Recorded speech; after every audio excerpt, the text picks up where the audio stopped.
Good morning, कैसे हैं आप सब। आइए आज हम लोग चलते हैं बाबू, करते हैं स्टार्ट साइंस सीरीज की। और आज आप लोगों को जो भी क्वेश्चंस आप लोगों को बताई जाएगी जो एग्ज़ाम की दृष्टि से सबसे इम्पोर्टेंट होगा, आप लोग जुड़े रहिए आर के mathematics classes Rinku sir Bettiah के साथ। क्वेश्चन है कि पृथ्वी के लिए पलायन वेग का मान कितना होता है। तो पृथ्वी के लिए पलायन वेग का मान आपको 11.2 किलोमीटर पर सेकंड होता है, इसको ध्यान रखना है। यानी कि पृथ्वी पर से यदि 11.2 किलोमीटर पर सेकंड के हिसाब से किसी पिंड को यदि बाहर की तरफ फेंका जाए, अंतरिक्ष की तरफ फेंका जाए, तो कभी नहीं आएगा। इसलिए इसका नाम क्या है बाबू, पलायन वेग। पलायन वेग का मान कितना होता है, तो 11.2 किलोमीटर पर सेकेंड। सौर मंडल के लिए पलायन वेग कितना होता है, तो सौर मंडल के लिए पलायन वेग आपको होता है 42 किलोमीटर पर सेकेंड। तथा चंद्रमा के लिए, चंद्रमा का पलायन वेग होता है 2.4 किलोमीटर पर सेकेंड। तो ये आपके पास 3 क्वेश्चन हो जाएंगे। पृथ्वी का पलायन वेग कितना है, तो 11.2 किलोमीटर पर सेकेंड। और सौर मंडल का पलायन वेग कितना है, तो 42 किलोमीटर पर सेकेंड। और चंद्रमा का पलायन वेग कितना है, तो 2.4 किलोमीटर पर सेकेंड। तो 3 क्वेश्चन आपको यहाँ से क्लियर हो जाएंगे। भू स्थिर उपग्रह का घूर्णन काल जो होता है वो 24 घंटे के तुल्य होता है तथा वह पृथ्वी के सापेक्ष स्थिर दिखाई देता है। तो देखिए, पृथ्वी की जो सापेक्ष करेंगे तो आपको स्थिर दिखाई देगा, लेकिन उसका घूर्णन काल, जितने भी उपग्रह होते हैं वह उसका घूर्णन काल कितना होता है, तो 24 घंटा ऑलरेडी घूर्णन काल करता रहता है। लेकिन पृथ्वी की, जब पृथ्वी से आप देखेंगे तो वह स्थिर दिखाई देता है। दाब का सही मात्रक क्या होता है, तो दाब का सही मात्रक न्यूटन पर वर्ग मीटर होता है। न्यूटन पर वर्ग मीटर, या इसको पास्कल भी कह सकते हैं। तो जनरली आपसे पूछा जाएगा दाब का सही मात्रक क्या है, तो न्यूटन पर वर्ग मीटर या पास्कल होता है। वायु दाब मापी बैरोमीटर, बैरोमीटर का पारा का अचानक बढ़ जाना यह सुनिश्चित करता है कि मौसम स्वच्छ रहेगा। देखिए, अचानक बढ़ जाना, जब बढ़ जाएगा पारा का जो अचानक बढ़ना बैरोमीटर में, वायु दाब को किससे मापते हैं हम लोग, बैरोमीटर से मापते हैं। और बैरोमीटर का जो पारा का जो अचानक बढ़ जाना किसको सूचित करता है, तो मौसम स्वच्छ रहेगा।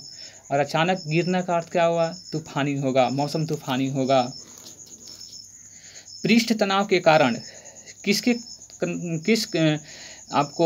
कारण वर्षा की जो बूंदे गोलाकार होती है तथा शेविंग ब्रश में को जल से निकलने पर उसके केस आपस में सटे रहते हैं। तो देखिएगा, शेविंग क्रीम से जो हम लोगों को जब जल निकलता है तो उसके जो आपके पास ब्रश होते हैं, उसके जो बाल होते हैं ऑलरेडी सटे हुए रहते हैं। या वर्षा की बूंदे गोलाकार किसके कारण होती है, तो पृष्ठ तनाव के कारण होती है। तो पृष्ठ तनाव के कारण वर्षा की जो बूंदे होती है गोलाकार होती है, और शेविंग जो ब्रश होते हैं जल से निकलने पर उसके केस आपस में सटे रहते हैं। उसके बाद कैपिलरिटी, इसको बोलते हैं केशिकत्व। केशिकत्व के कारण आपके पास लालटेन जो होता है, लालटेन की बत्ती से तेल ऊपर चढ़ता है। तो आपके पास क्वेश्चन रहता है कि लालटेन की बत्ती से तेल ऊपर किस क्रिया के कारण चढ़ता है, तो उसको बोलते हैं केशिकत्व, इसको बोलते हैं कैपिलरिटी। बाल्टिंग पेपर से स्याही का सुखाया जाना भी केशिकत्व के कारण ही होता है। तो बाल्टिंग पेपर से स्याही का सुखाना किसके कारण होता है, तो केशिकत्व के कारण होता है। ध्वनि त्वरण, ध्वनि जो तरंगे होती हैं वह अनुदैर्ध्य तरंग का उदाहरण है। तो जो ध्वनि तरंग है उसको ध्यान रखेंगे, अनुदैर्ध्य तरंग होता है। और जो प्रकाश तरंग होती है उसको अनुप्रस्थ तरंग कहते हैं। यानी कि प्रकाश तरंग को अनुप्रस्थ तरंग और ध्वनि तरंग को अनुदैर्ध्य तरंग, इसको ध्यान रखना है। आवृत्ति को हर्ट्ज से मापा जाता है। आवृत्ति की इकाई क्या होती है, तो हर्ट्ज होती है। तो आवृत्ति को किसे मापा जाता है, तो हर्ट्ज में। ध्वनि का वेग हवा में कितना होता है, तो ध्वनि का वेग हवा में 332 मीटर पर सेकंड होती है। जल में 1483 मीटर पर सेकंड होती है। और लोहा में 5130 मीटर पर सेकंड होती है। इसका अर्थ क्या हुआ, ध्वनि का जो वेग होगा सबसे अधिक ठोस में होता है, उसके बाद जल में, और सबसे कम हवा में होता है। ध्वनि के वेग पर दाब का कोई प्रभाव नहीं पड़ता। दाब आपको बढ़ाएं या घटाएं तो ध्वनि के वेग में कोई परिवर्तन नहीं होगा। ध्वनि का जो चाल होता है वो तरंग दैर्ध्य और आयाम पर निर्भर नहीं करती। यानी कि ध्वनि का जो चाल है वो तरंग दैर्ध्य और आयाम पर निर्भर नहीं करती। एग्जाम में क्वेश्चंस रहेंगे कि ध्वनि का चाल किस पर निर्भर करेगा, तो उसमें तरंगदैर्घ्य और आयाम पर ये दोनों ऑप्शन बिल्कुल गलत होगा, यानी तरंगदैर्घ्य और आयाम पर आपको ध्वनि की चाल निर्भर नहीं करती है। जब एक माध्यम से दूसरे माध्यम में जाने पर ध्वनि की क्या बदलती नहीं है, तो आवृत्ति नहीं बदलती है। एक माध्यम से दूसरे माध्यम में जाने पर ध्वनि की क्या नहीं बदलती, तो आवृत्ति नहीं बदलती। 20 हर्ट्ज से नीचे की आवृत्ति को ध्वनि तरंगों को अश्रव्य कहते हैं, यानी कि सुनाई नहीं देता, यानी कि 20 हर्ट्ज से कम रहेगा तो सुनाई नहीं देगा। 20 हर्ट्ज से लेकर 20,000 हर्ट्ज तक आपके पास रहता है तो उसको आवृत्ति वाली तरंग को श्रव्य तरंग कहते हैं। श्रव्य तरंग मतलब सुनने वाली तरंग। सुनने वाली तरंग कहाँ से कहाँ तक होगी, उसकी रेंज क्या है, तो 20 हर्ट्ज से लेकर 20,000 तक। अश्रव्य किसको बोलते हैं, 20,000 से 20 हर्ट्ज से कम वाले को, और 20,000 से ज़्यादा वाले को पराश्रव्य बोलते हैं। इसको ध्यान रखिएगा। तो 20,000 से ऊपर वाले तरंग को क्या बोलते हैं, पराश्रव्य तरंग को कहते हैं।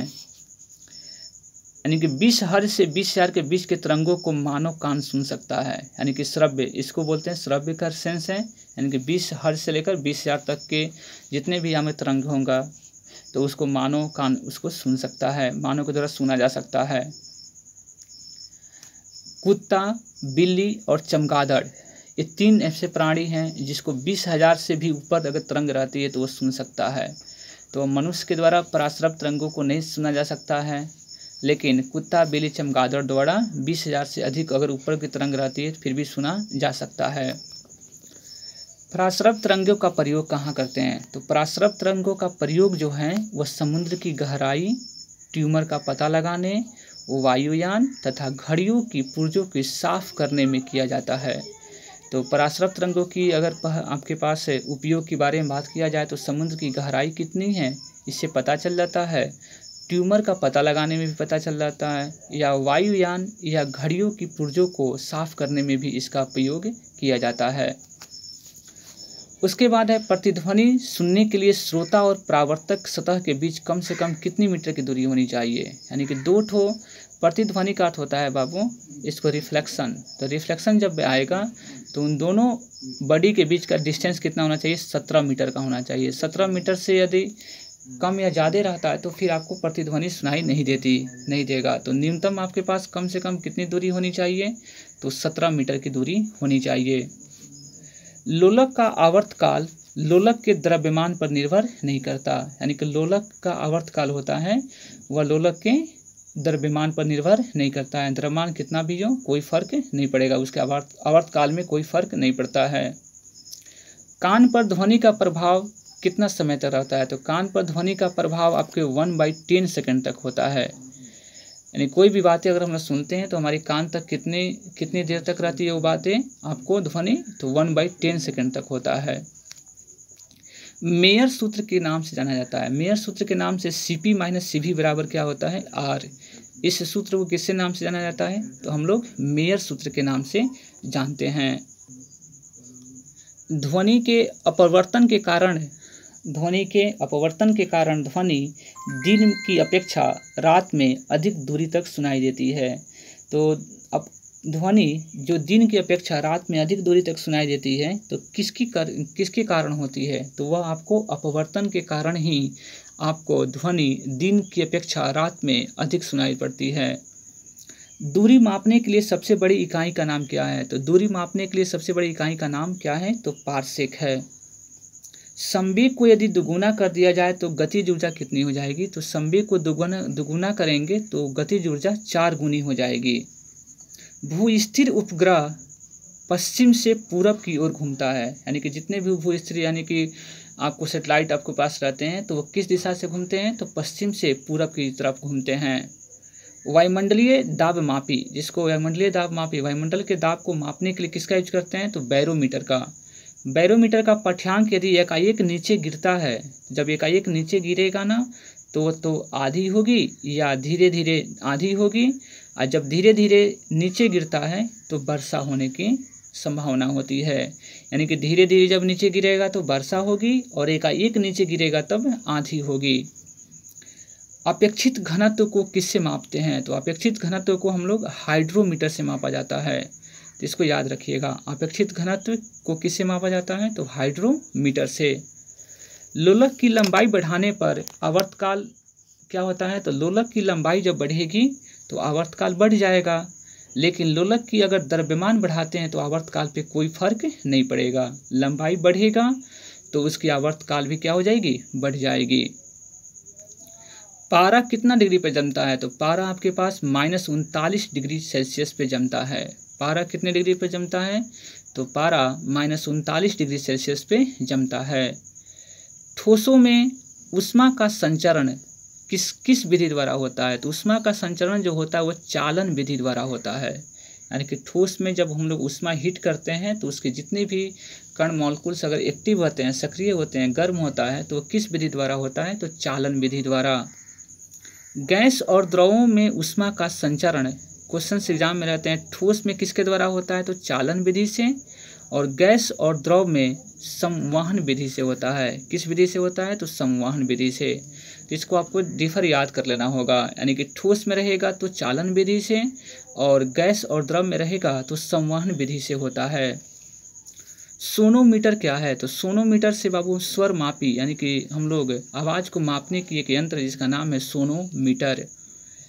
4 डिग्री सेल्सियस पे जल का घनत्व क्या होता है, तो 4 डिग्री सेल्सियस पर जल का घनत्व सबसे अधिक होता है तथा आयतन सबसे कम होता है, न्यूनतम होता है। यानी कि 4 डिग्री सेल्सियस पर जल का घनत्व सबसे अधिक होगा और आयतन न्यूनतम होता है।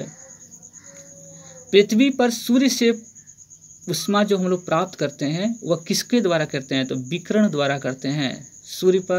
पृथ्वी पर सूर्य से जो ऊष्मा प्राप्त होती है वह किसके द्वारा होती है, तो विकिरण के द्वारा होती है।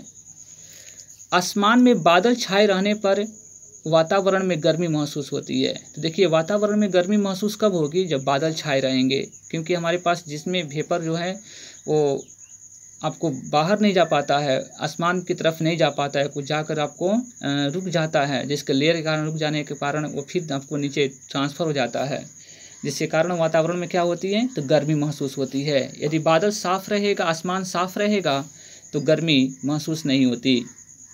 वायुमंडल किस विधि द्वारा गर्म होती है, तो वायुमंडल संवहन विधि द्वारा गर्म होती है। तो एग्जाम में रहेंगे कि वायुमंडल किस विधि द्वारा गर्म होते हैं, तो चालन विधि, संवहन विधि। तो आपकी ऑप्शन क्या हो जाएगी, संवहन विधि।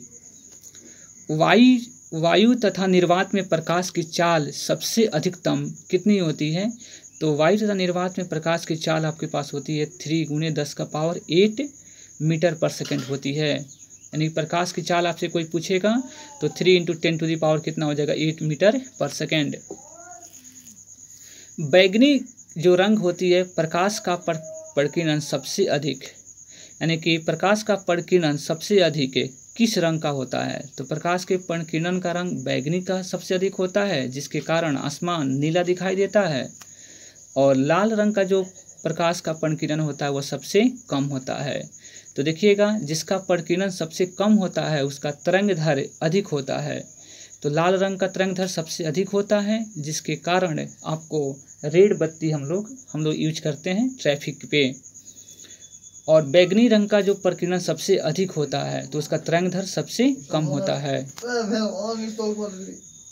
आकाश का रंग नीला प्रकाश के प्रकीर्णन के कारण दिखाई देता है, तो आकाश का रंग नीला किसके कारण दिखाई देता है, तो प्रकाश के प्रकीर्णन के कारण ही आकाश का रंग नीला दिखाई देता है।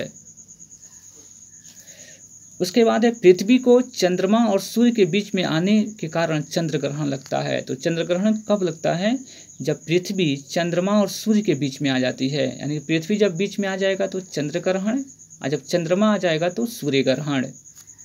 तो चंद्रमा जब पृथ्वी और सूर्य के बीच में आता है तो क्या लगता है, सूर्य ग्रहण लगता है।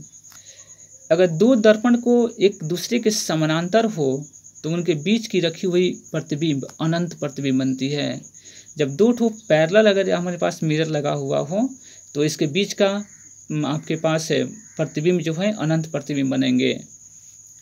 सोलर कुकर, परावर्तक दूरबीनों, सर्च लाइट रोगियों को नाक, कान, गले आदि देखने के लिए किस हजामती दर्पण के लिए किस दर्पण का यूज करते हैं, तो अवतल दर्पण का हम लोग यूज करते हैं। यानी कि अवतल दर्पण का यूज कहाँ होता है, तो अवतल दर्पण का यूज सोलर कुकर में होता है, परावर्तक दूरबीन में होता है, सर्च लाइट में, रोगियों को आपको नाक, कान, गले देखने में, या हजामती दर्पण के रूप में अवतल दर्पण का यूज होता है। उसके बाद है हमारा क्वेश्चंस, प्रकाश के अपवर्तन के कारण तारे टिमटिमाते नजर आते हैं। यानी कि आसमान में जो तारे टिमटिमाते हैं वह किसके कारण होता है? तो प्रकाश के अपवर्तन के कारण। या पानी में अंदर रखी हुई जो छड़ी है टेढ़ी दिखाई देती है, तो पानी के अंदर जो छड़ी रखी जाती है वो टेढ़ी दिखाई किसके कारण होता है? तो प्रकाश के अपवर्तन के कारण। तो 2 क्वेश्चन यहाँ से क्लियर हो जाएंगे कि तारे टिमटिमाते नजर आते हैं या पानी के अंदर जो रखी छड़ी होती है उसको टेढ़ी दिखाई देती है, तो प्रकाश के अपवर्तन के कारण होता है।